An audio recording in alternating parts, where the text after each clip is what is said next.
मनुष्य की सबसे बड़ी विडंबना यही है कि वह पकता तो अंगारों को है और शिकायत करता है कि हाथ जल रहे हैं।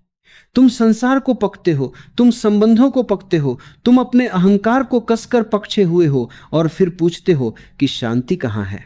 शांति कहीं बाहर से आने वाली कोई वस्तु नहीं है। शांति तुम्हारा स्वभाव है, लेकिन वह तुम्हारे उपद्रवों के नीचे दबी पड़ी है। दुख क्या है? दुख केवल एक सूचना है कि तुम प्रकृति के विरुद्ध जा रहे हो। दुख एक संकेत है कि तुम स्वयं से दूर निकल गए हो, तुम अपनी जहों से कट गए हो। जैसे ही तुम केंद्र पर वापस लौटते हो, दुख विदा हो जाता है। लेकिन तुम केंद्र पर आना नहीं चाहते। तुम चाहते हो कि संसार वैसा ही रहे जैसा तुम चाहते हो, लोग वैसे ही रहे जैसा तुम चाहते हो, और बस दुख मिट जाए। यह संभव नहीं है। अस्तित्व तुम्हारी इच्छाओं का गुलाम नहीं है। निवारण का केवल एक ही मार्ग है, साक्षी भाव। जो हो रहा है उसे बस देखो। जब दुख आए तो दुखी मत हो जाओ।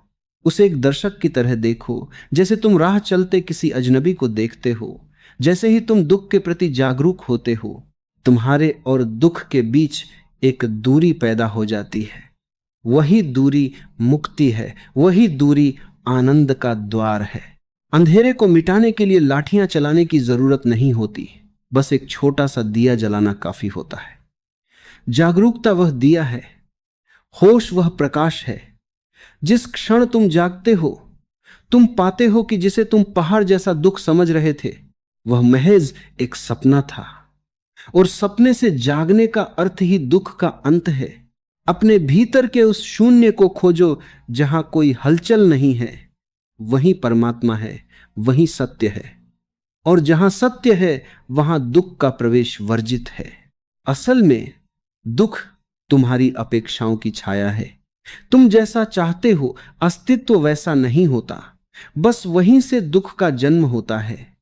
तुम नदी को अपनी दिशा में मोड़ना चाहते हो, जबकि नदी को अपनी दिशा खुद पता है।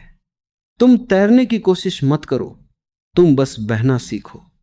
जिस दिन तुम अस्तित्व के साथ सहज हो जाओगे, जिस दिन तुम्हारी कोई अपनी निजी मांग नहीं बचेगी, उसी क्षण तुम पाओगे कि दुख कभी था ही नहीं। तुम अपने अतीत की लाश को ढो रहे हो और अपने भविष्य के सपनों में जी रहे हो। तुम वर्तमान के इस छोटे से क्षण में कभी होते ही नहीं। और याद रखना, दुख या तो स्मृति में है या कल्पना में।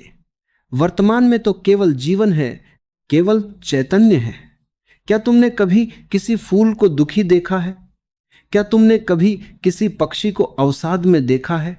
वे इसलिए आनंदित हैं क्योंकि उन्हें कल की चिंता नहीं और बीते हुए कल का कोई बोझ नहीं। वे अभी और यही हैं। निवारण का अर्थ कोई दवा नहीं है, निवारण का अर्थ है बोध। अपनी व्यर्थता को देख लेना ही उससे मुक्त हो जाना है। तुम जिसे मैं कहते हो वही तुम्हारा सबसे बड़ा दुख है। यह मैं एक घाव की तरह है, जब तक यह रहेगा इस पर चोट लगती रहेगी।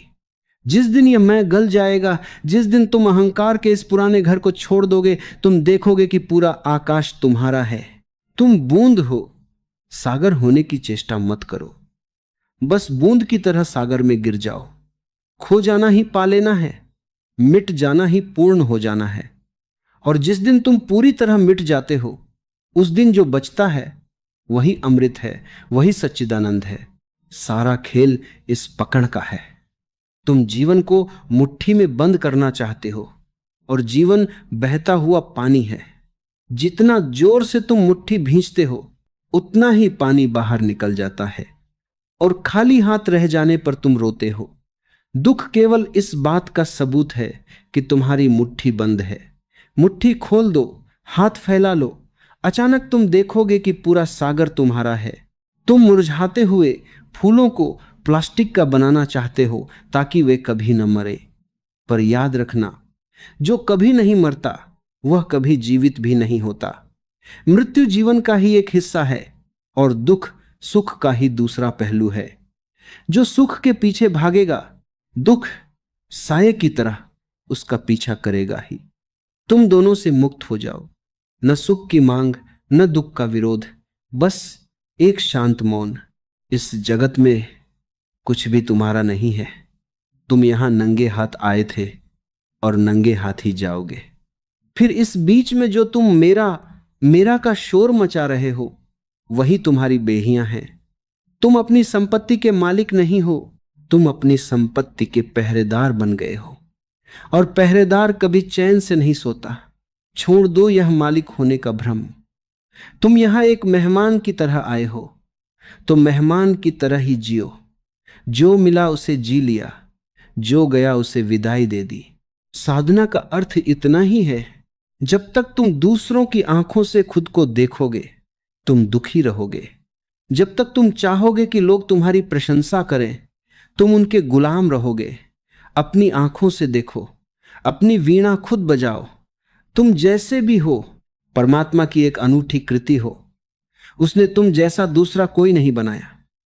फिर तुम किसी और जैसा होने की कोशिश क्यों कर रहे हो? यह तुलना ही जहर है। तुलना गिर जाती है तो ईर्ष्या मर जाती है, और जहां ईर्ष्या नहीं, वहां अमृत का झरना बहने लगता है। जागो, समय बहुत कम है। तुम सोने में सदियां गुजार चुके हो। अब थोड़ा होश लाओ। अपने दुख को एक चुनौती की तरह लो, एक अवसर की तरह लो, ताकि तुम जाग सको। दुख तुम्हें तोड़ने के लिए नहीं, तुम्हें निखारने के लिए आता है। वह एक आग है जिसमें तुम्हारा कचरा